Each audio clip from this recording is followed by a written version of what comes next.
Where do you think you're going, love? Here I am, on my way to grab you a treat from the kitchen out of the kindness of my heart. And I find you doing what exactly outside of my quarters? I don't remember giving you permission to walk around freely. Surely you're not trying to escape, are you? Otherwise I may have to be a bit rougher with you. If that had been your plan all along, you could have simply said so, love. Oh no, you're not. You're staying right here, love. I told you, I am not letting you go.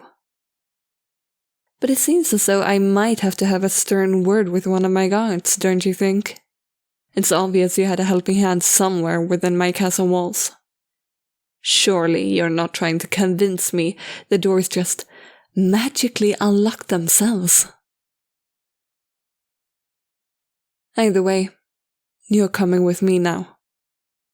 And don't even try to struggle. I've had enough of your foolery. If you bother with me anymore, I won't be so gentle. I can promise you that much, love. So, be good now, and keep up. This is the reason I can't trust people. You were behaving so well, and I was even willing to get you a treat. This is the reason I don't trust people. I was going out of my way to give you something nice. Rather than sending a servant, I was even willing to do it myself. That's how good you were. But of course, you had to act up. Of course, you can't just accept that this is for the best of all involved. Of course. Now I'm the bad one. So terrible for kidnapping you. Nobody ever sees the bigger picture. Look at it this way. In the time you've been here, who has gotten hurt? The war was laid off just as I planned. And had you behaved better, not even you would have had to endure any pain.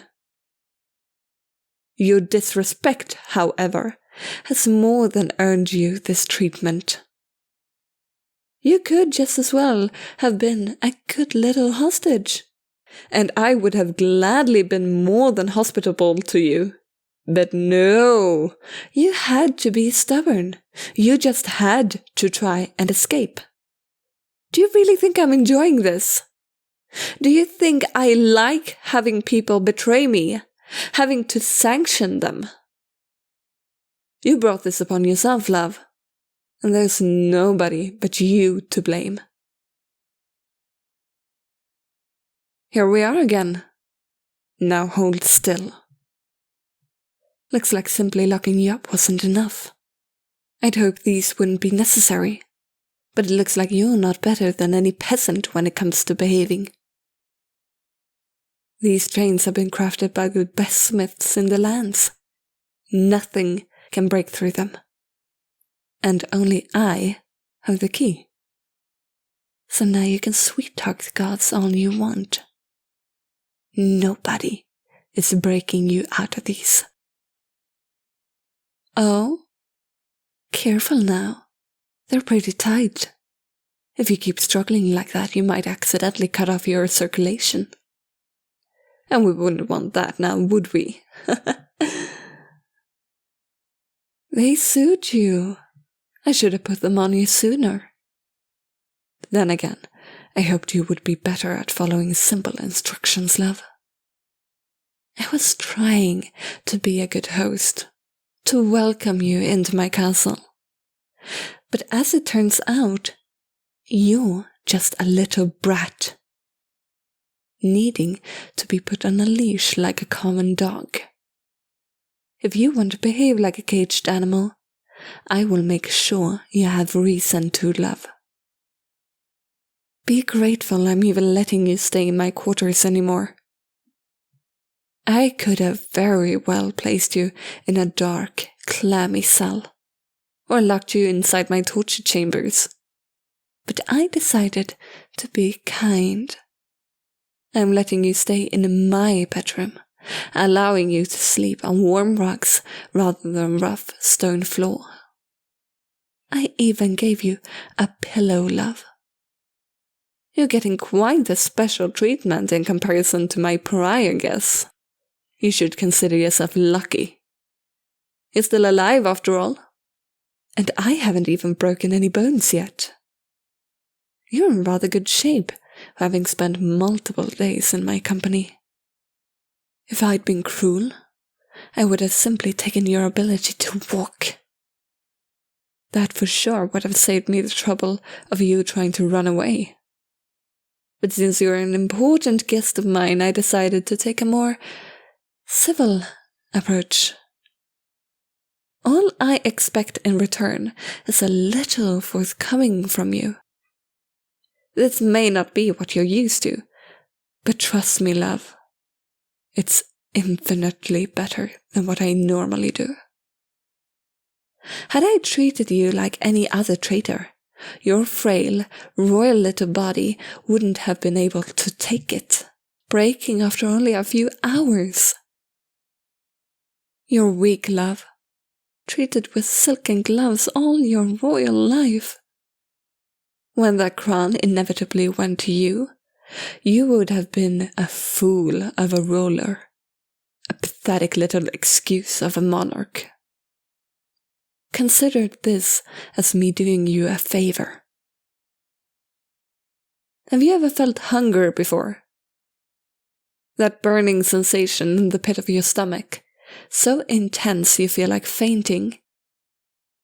All your senses losing grip on reality as your memory goes blurry and you forget who you even are. Have you ever been locked up and forced to sleep on solid floor? Felt a cold so freezing it almost seemed like it was coming from inside you? You noble bastards don't even know how well off you are. If I had to grow up, shut off from the world, hidden away for nobody to find out about the king's bastard, so will you. I want to watch you crumble beneath even a fraction of the pain I have felt.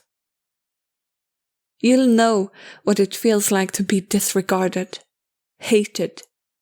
Experience that rough thirst like sand in your throat. You'll see what it's like to starve, to feel filthy, lonely, loathed, where only the diseased rats in the cellar are your companions and the dirt around you is your home.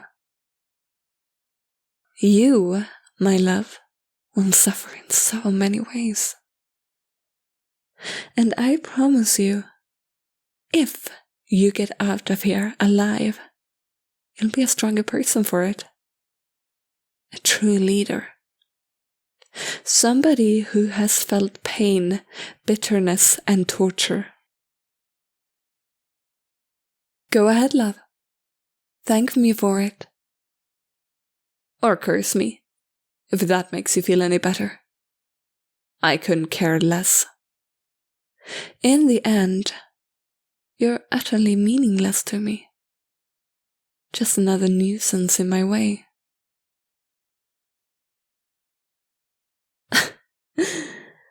Who in the hell do you even think you are?